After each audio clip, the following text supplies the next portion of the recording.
everyone, this is Lomi, and today I'm painting a sleeping faceplate for Kit, my Feeple65 Siean. I started by sealing the doll several times to give me a good base texture and protect the resin. Then I get started with black gouache paint for the eyelid lines. I used black eyelashes on the open-eyed head, so using the dark paint here helps me give the impression of that. It'll also help hide the base of the false eyelashes I'll eventually add to this doll once my order comes in.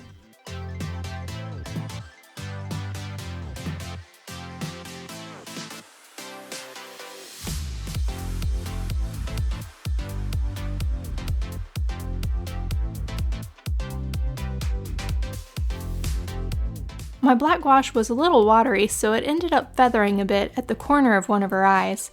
But that's nothing to worry about right now. The best thing to do is continue on and let that dry completely since this is a water-based paint. Once it's dry, I can wipe it off without smudging anything else. I use brown gouache between her lips, then get started with her eyebrows. I have two shapes in mind, one a little more angled and the other a bit more flat, so I start by trying them both. I don't know what it was about this last batch of face-ups that I did, but I found eyebrows to be a lot easier than they've been for me previously.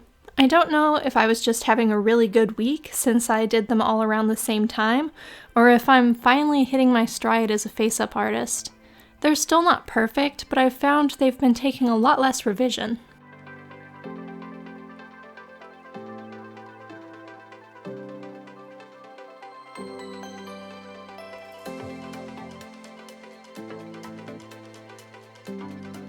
I used the gouache for lines on the upper eyelid too, and I found I liked the more angled brow a bit better, so I wiped off the flatter one and will stick with that style. When I did the lines on the eyelid, I think the moisture from the paint wicked toward the eyelid crease and caused that black gouache to bleed out a bit. But like with the outer corner of the eye, that's not something I'm going to worry about until it's dry. Gouache is a very forgiving medium, so it's easy to remove after it's dry, but before I continue on. It just means I'll have to let this head dry very thoroughly before I seal my paint layer, because any remaining moisture in the paint can cause serious problems with the sealant. You always want your work to be completely dry before you seal. I used dark brown gouache for the lower eyelashes, and I found I had a really good run with eyelashes this time too. I'm going to call it a good week, because I'm sure the next time I do a face-up, it'll be a lot harder than this was.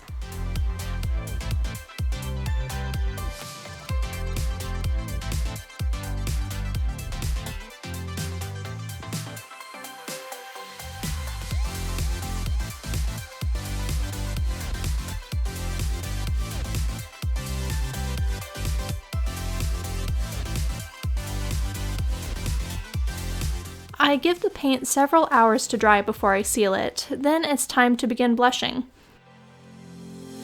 I start with peach tones and purple around the eyes.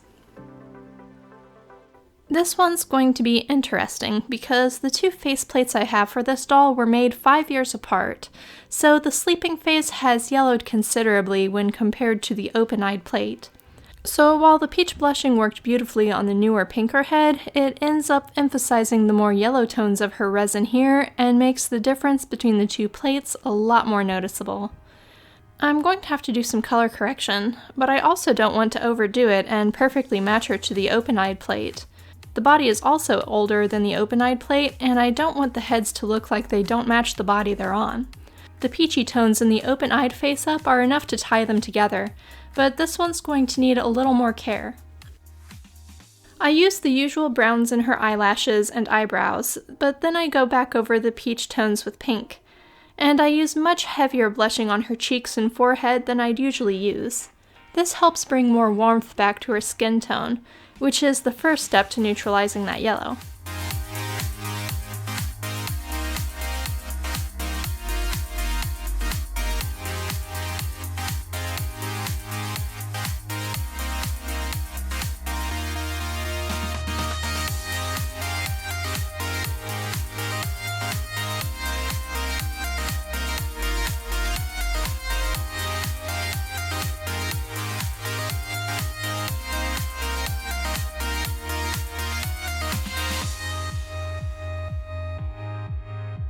The second step is using some pale lavender pastel over almost the entire face. Since purple is the opposite side of the color wheel from yellow, it helps reduce the effect of the yellowing. I just have to be mindful not to put it on too heavily, because while I want to neutralize, I don't want to make her look cold either. Ideally, the stronger pink added to her blushing will help offset that. Just comparing the blushed front of the faceplate to the unblushed interior shows that the bare resin does look a lot more yellow. The two faceplates don't need to match each other perfectly in makeup style, but I try to at least keep them similar. They'll never match color-wise unless I airbrush or blush more heavily, but I think this is enough of a color correction treatment to help bridge the gap between the two faceplates, so it won't be a radically noticeable difference in photos.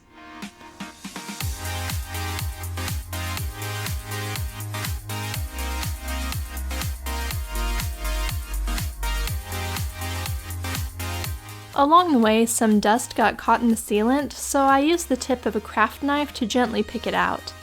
You can use a pen or needle for this as well, just make sure it's sharp, and use a lifting motion instead of scratching, so the sealant won't show any marks.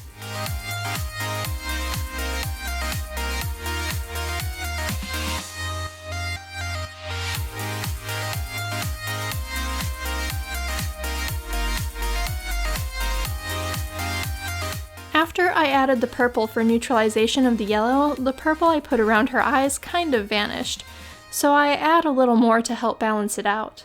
Overall, I only did 2 layers of blushing on this doll, because I want to keep her look very mild and natural.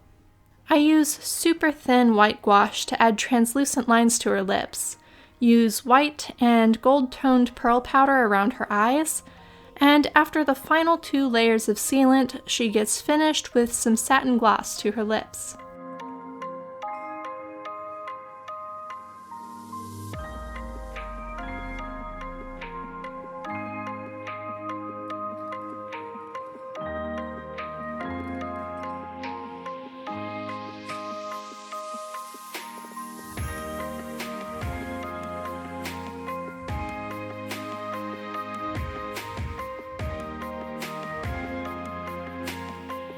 In the end, her 2 faceplates are similar enough that I think it works, and I'm overall happy with the look. Although now I like the sleeping plate's eyebrows better, so there's that. For now though, I'm calling this project finished. And that's all for today. Thanks for watching. Bye.